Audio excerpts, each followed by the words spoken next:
Bonjour et bienvenue à Sa parole pour aujourd'hui. Le thème du jour, Père et Fils. Et toi, mon enfant, on t'appellera prophète du Très-Haut. Tu marcheras devant le Seigneur pour préparer son chemin. Voici ce que tu annonceras à son peuple.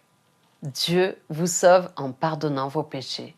Luc chapitre 1 versets 76 et 77. Zacharie croyait que Dieu avait un plan pour son fils. Tout parent qui suit les voies du Seigneur se doit de croire aussi que Dieu a un plan et un rôle à jouer pour son fils ou sa fille. Son devoir est de les aider à découvrir ce plan et à le faire fructifier. Dirigé par le Saint-Esprit, Zacharie prophétisa que son fils Jean préparerait le chemin devant le Seigneur et annoncerait au peuple d'Israël comment découvrir le chemin du salut et le pardon de ses péchés. Il voyait déjà le rôle que son fils jouerait dans un plan gigantesque, qui avait commencé avec la naissance d'Isaac, le fils annoncé d'Abraham. Si, en tant que parent, vous estimez que votre rôle se borne à offrir un toit à votre enfant, à le nourrir et à lui donner une bonne éducation, réfléchissez-y à deux fois.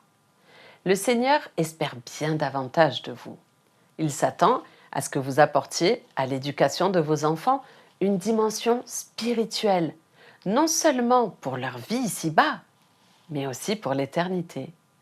De plus, il s'attend à ce que vous formiez le caractère de vos enfants afin que leur vie ait un impact sur la vie d'autres personnes, et ce, jusque dans l'éternité. Bien sûr, tous les enfants ne sont pas appelés à devenir des Jean-Baptiste, et tous les parents n'ont pas le don de prophétie qui fut accordé à Zacharie. Mais souvenez-vous que leur fournir seulement des choses matérielles n'est pas suffisant aux yeux de Dieu. Vous êtes appelés à participer à la vie de vos enfants. Élevez-les en leur donnant une éducation et une formation inspirées par le Seigneur. Éphésiens chapitre 6 verset 4. Alors, dans ce but, premièrement, planifiez votre approche pour les initier à la parole de Dieu. Deuxièmement, priez sans cesse pour eux et encouragez-les à faire de même. Troisièmement, intéressez-les à la vie de l'Église. Quatrièmement, opérez des choix dans ce que vous souhaitez pour vos enfants. Si vous voulez qu'ils grandissent dans la connaissance de Dieu, ne donnez pas la priorité aux activités sportives ou culturelles, comme si leur futur en dépendait. Cinquièmement, persévérez malgré les obstacles. Si vous êtes sincère devant Dieu, il vous guidera et prendra soin d'eux.